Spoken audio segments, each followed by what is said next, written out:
നിങ്ങളുടെ ഇഷ്ട പരമ്പരകൾ എക്സ്ക്ലൂസീവായി സൺ നെക്സ്റ്റ് ആപ്പിലൂടെ തികച്ചും ഫ്രീ ആയി ഇപ്പോഴേ ആപ്പ് ഡൗൺലോഡ് ചെയ്യൂ. എന്റെ പൊള്ളലിനും നീറ്റലിനും നീ കുട്ടിക്കാലത്തിട്ട നിന്റെ പെറ്റിക്കോട്ടിനെക്കാളും പ്രായമുണ്ടെന്ന്.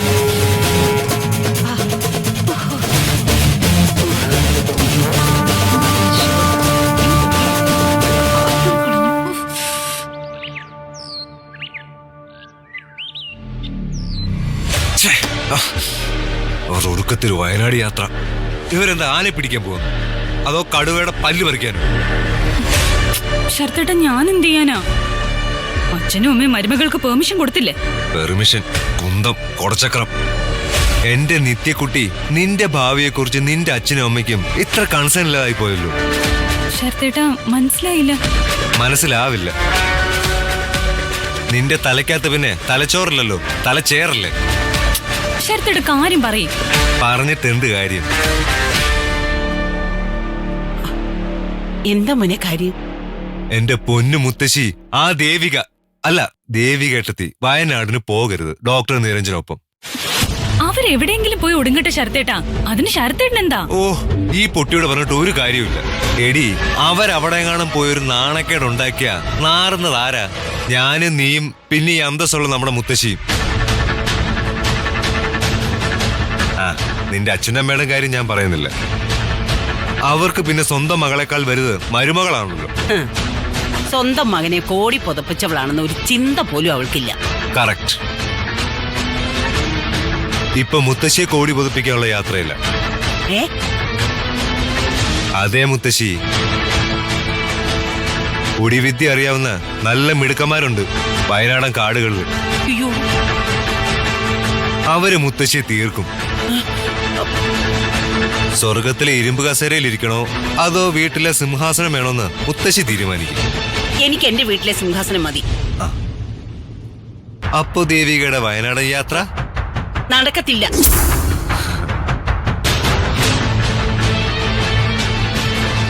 നടത്തിക്കത്തില്ല.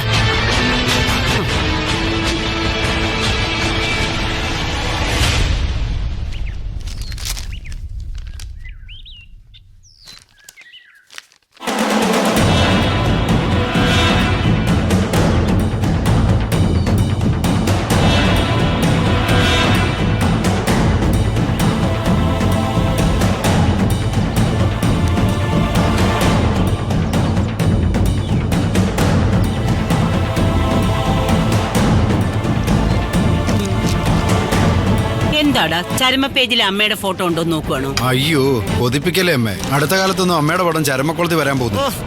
എത്രയും വേഗം എനിക്ക് വായിക്കരിയിടുക എന്നുള്ളതാണല്ലോ നിന്റെ അച്ഛയുടെ ആഗ്രഹം. ഓ, രാവിലെ വാളും ചലമ്പും എടുത്ത് ഇറങ്ങിയല്ലോ. മനുഷ്യനെ ഭ്രാന്ത് പഠിപ്പിക്കാതെ എന്താ കാര്യമെന്ന് പറയമ്മേ. അതെ, കാര്യം ഇത്രയേ ഉള്ളൂ. എന്താ അമ്മേ? ആ ദേവിക ഭൂതത്തിനെ അങ്ങ് വയനാട്ടിലോട്ട് വിടരുത്. വിടണ്ട, തന്നെ പൊക്കോളും. പിന്നെ ദേവിക ഭൂതത്തിന്റെ കാര്യത്തിലെ വിലാസിനി ഭൂതം ഇടപെടണ്ട. അയ്യോ മഹാപാവി, സ്വന്തം അമ്മയാണോടാ ഭൂതം വിളിക്കുന്നേ? അച്ചോടാ പൊള്ളിയോടാ.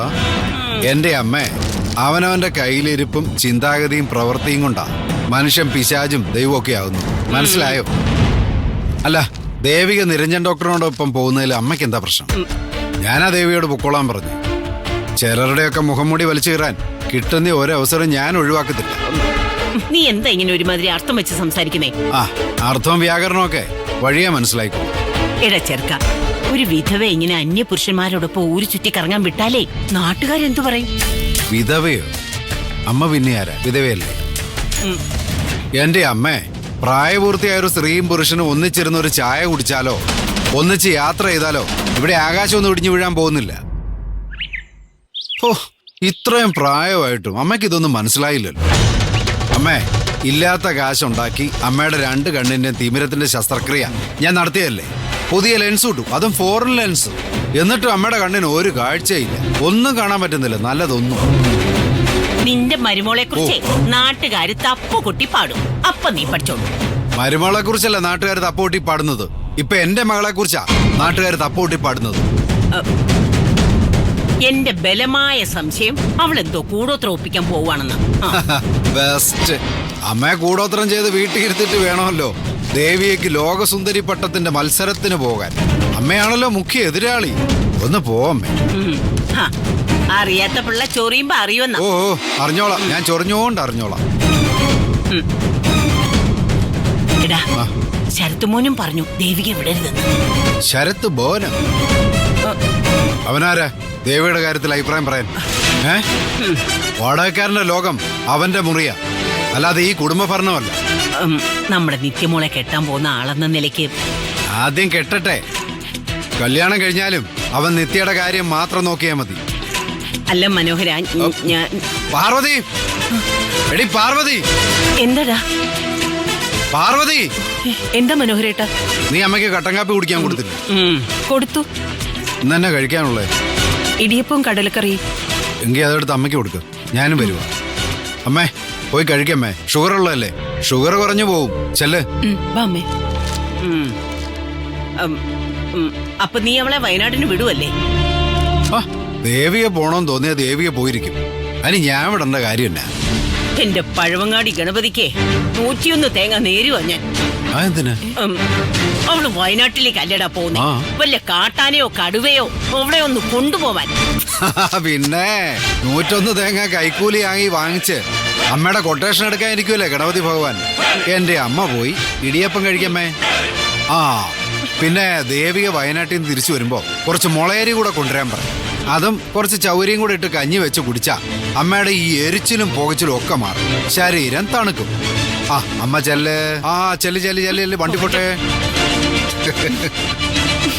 എന്നെ സാധനം.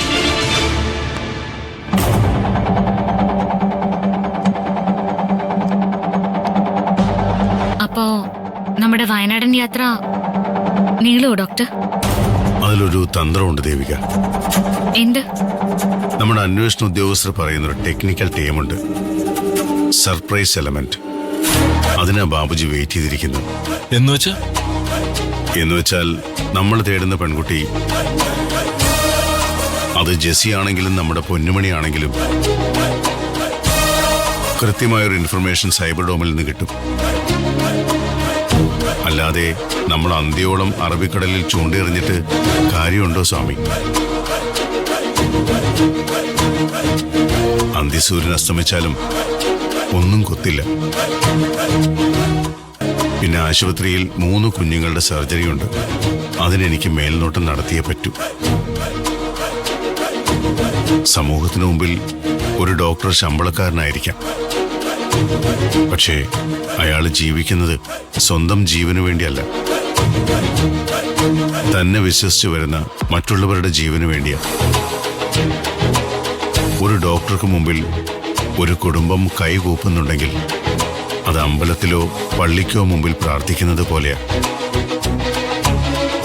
ജീവിതത്തിൽ ഒരിക്കലും കാണാത്ത, ഇനി കാണാൻ സാധ്യതയില്ലാത്ത ദൈവം നമ്മുടെ കരച്ചിൽ കാണുന്നുണ്ട് എന്നൊരു തോന്നൽ.